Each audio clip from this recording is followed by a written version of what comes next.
চলুন আজকের আপনাদের নিয়ে যাই একদম আনকোড়া একটা নতুন জায়গায়, যে নামটি হয়তো আপনারা জানেন, কিন্তু এখানে যে সুন্দর দারুণ একটি ওয়েস্ট বেঙ্গল ট্যুরিজমের রিসর্ট আছে সেটি হয়তো জানেন না।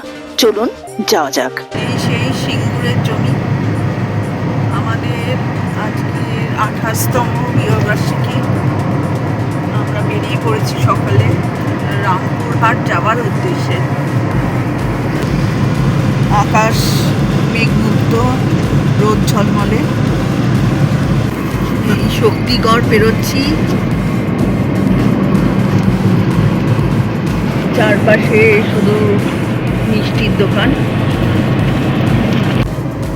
হ্যাঁ, বলতে চাই যে আমরা ওখানে গিয়ে যে লাঞ্চ করবো সেটা কি করবো সেটা বলো, এইটুকুই বলতে চাই। বাবা, দাদা দাদা আমাদের তাড়া নেই দাদা উপরে ওঠার, আপনি একটু ধীরে সুস্থে চালান, কোনো তাড়া নেই। এখানে 108টা শিব মন্দির এলো না। এই জায়গাটার নাম কি? এই যে এই তালিফ স্টেশনে দাঁড়িয়ে আছি। যে ট্রেন পাস হয়ে গেল, ওই দিক দিয়েও চলে গেল, এই দিক দিয়েও চলে গেল। রেল গেট খুলে দিয়েছে। আমরা এগোচ্ছি রামপুরহাটের দিকে। এখনো এখান থেকে 3.5 ঘন্টা মতো লাগবে। বর্ধমানে বৃষ্টি পেলাম, এতক্ষণ রোদ ঝলমলে ছিল, বৃষ্টি ভালোই লাগছে, বেশ সবুজে মোড়া ঘাস, ওয়েদারটা বেশ ভালো হয়ে গেল, একদম রোম্যান্টিক ওয়েদার বলতে পারেন।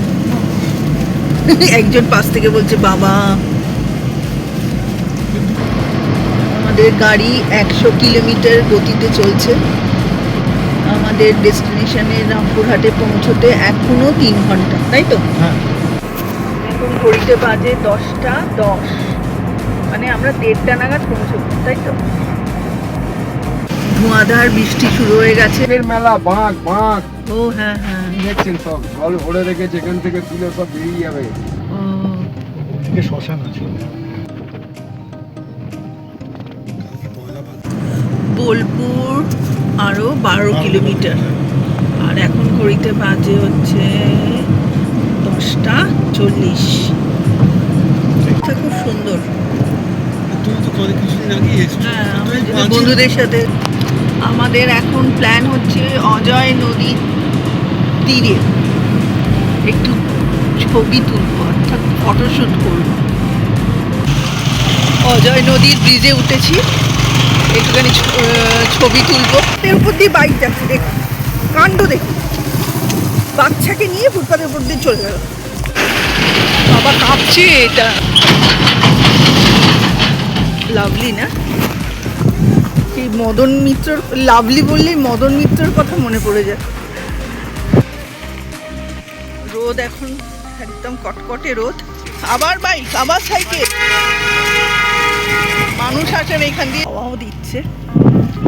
আর অজয় নদী বয়ে চলেছে নিজের ছন্দে। বর্ষায় প্রকৃতির রূপটা অন্যই নেয়। বর্ষাকালটা বেশ ভালো লাগে, গরমকাল একদম ভালো লাগে না। কি দারুণ লাগছে না? আমরা ব্রিজের মাঝে একটু যাওয়ার চেষ্টা করছি।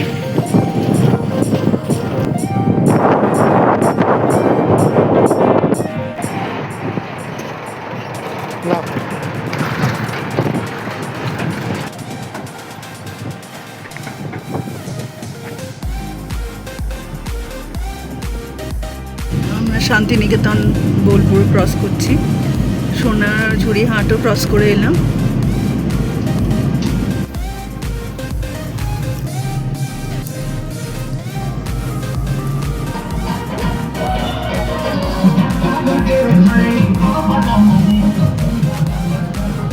পাড়া ব্যারেজ ক্রস করছি।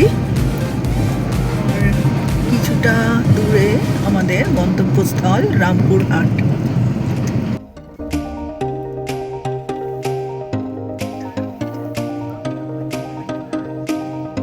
আমরা এখন গনপুর ক্রস করছি। আপনাদের এখন এমএলএ না কে মারা গেছে বলছে, 90-40 নেই তো? ঠিক আছে,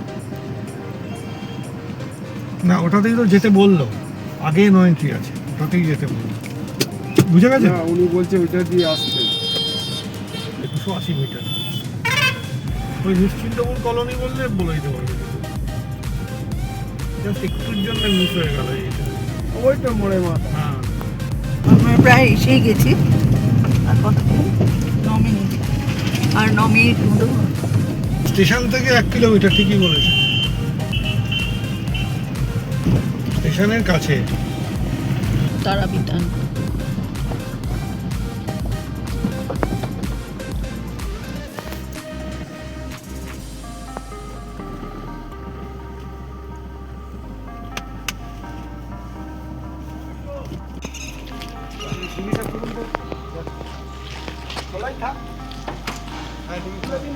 এখন ঘড়িতে বাজে 1:30। আমরা বাড়ি থেকে 7:30টায় বেরিয়েছি। আর জায়গাটা এরকম প্রশস্ত জায়গা নিয়ে তৈরি। এটা রিসেপশন।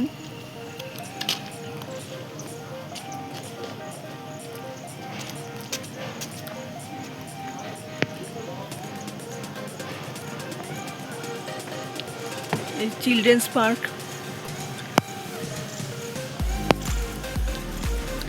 একটু আমরা অফবিট জায়গায় আসতে চেয়েছিলাম, তো সোমনাথ এটা খুঁজে বার করেছে। কেমন হবে ভাবছিলাম, কিন্তু বেশ সুন্দর। কটেজ করা আছে। আমাদের কোনটা দেয় দেখি।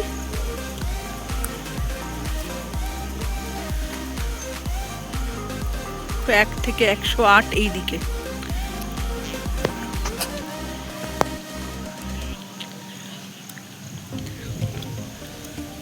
আর 109 থেকে 118 এইদিকে।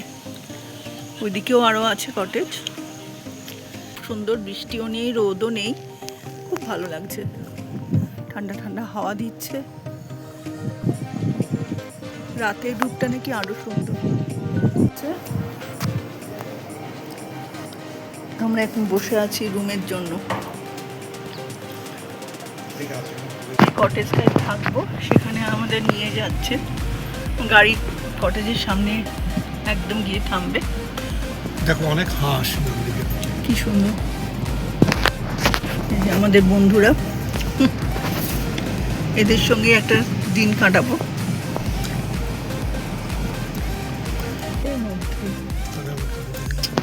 এটা হচ্ছে রুম।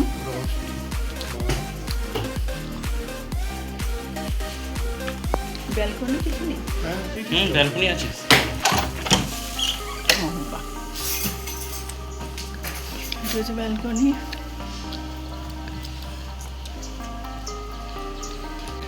হাঁস চলেছে।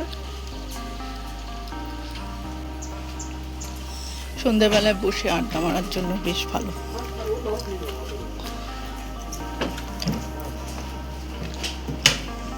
ঠিক আছে। আমার তোলা হয়ে গেছে। হচ্ছে বাথরুম।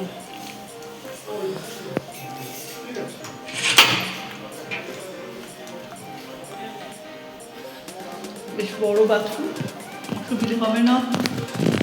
গিজার আছে।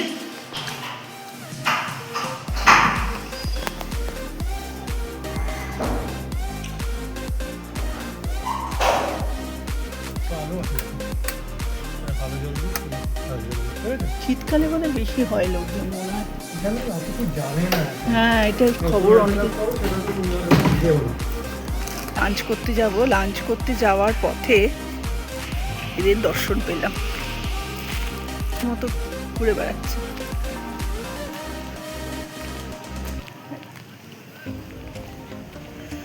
এইটা হচ্ছে লাঞ্চ করার জায়গা। এখান দিয়ে যেতে হবে সিঁড়ি দিয়ে উঠে।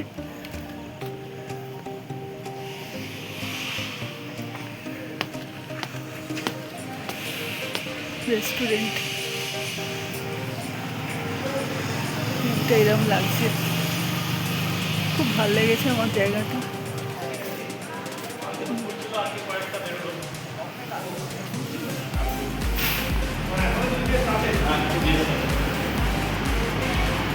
রেস্টুরেন্ট এরিয়াটাও বেশ সুন্দর।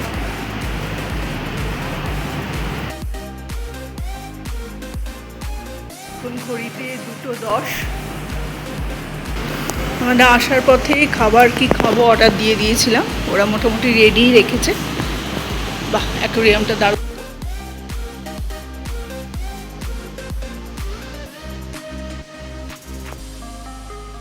নিজেদের মতো চলে যাচ্ছে, কোনো টেনশন নেই, কোনো চাপ নেই।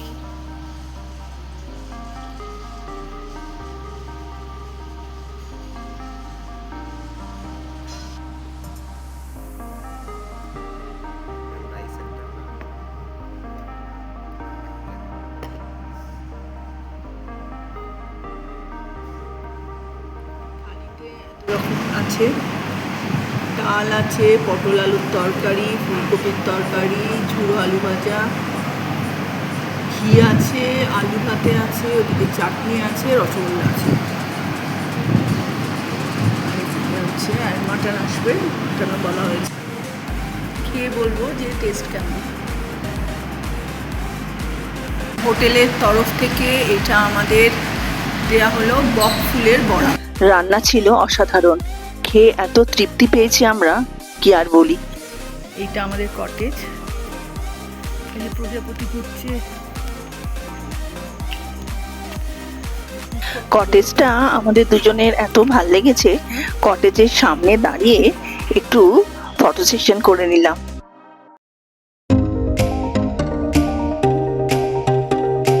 এবার আমরা ফ্রেশ হয়ে একটি সতীপীঠে যাব, চলুন আপনাদেরও সঙ্গে নিয়ে যাই। এটাও একটা শক্তিপীঠ, এখানে মায়ের নলার নলি পড়েছিল, তাই জন্য নলি থেকে নলাটেশ্বরী।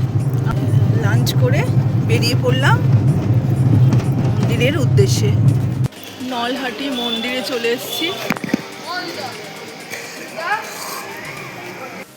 এই নলাটেশ্বরী মন্দির পশ্চিমবঙ্গের বীরভূম জেলার অন্যতম প্রাচীন ও প্রসিদ্ধ শক্তিপীঠ। লোকবিশ্বাস অনুযায়ী দেবী সতীর দেহের কণ্ঠনালী বা নলা এখানে পতিত হয়েছিল, সেই থেকেই দেবী এখানে মা নলাটেশ্বরী নামে পূজিত। কথিত আছে নলহাটির জঙ্গলে দেবী সতীর এই পীঠস্থান আবিষ্কারের সঙ্গে কামদেবের স্বপ্নাদেশের একটি কিংবদন্তি জড়িয়ে রয়েছে। পরবর্তীকালে এই স্থানে তন্ত্র সাধকদের কাছেও গুরুত্বপূর্ণ সাধন ভূমি হয়ে ওঠে। মন্দিরটি একটি ছোট টিলার উপর অবস্থিত। এখানে দেবীকে কালী বা পার্বতী রূপে পূজা করা হয়। পীঠ ভৈরব হিসেবে যোগেশ ভৈরবের উল্লেখ পাওয়া যায়। শুধু তাই নয়, মন্দিরের ইতিহাসের সঙ্গে রানী ভবানীর নামও জড়িত।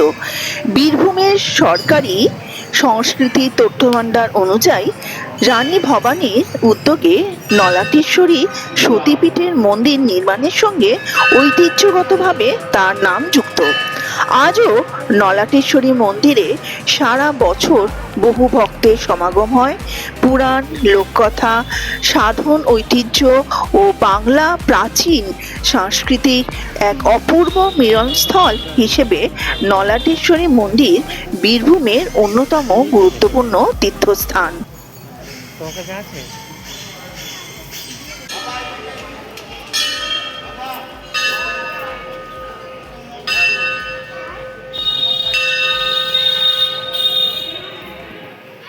নলাটেশ্বরী ছাড়াও আরও দুটি সতীপীঠ আমরা এই দিনের মধ্যে দর্শন করেছিলাম। নেক্সট ব্লগে নিয়ে আসবো, কারণ এই ব্লগটি অনেক বড় হয়ে যাবে। আজ তাহলে আসি, ভালো থাকবেন, সুস্থ থাকবেন আর খুশিতে থাকবেন। নমস্কার।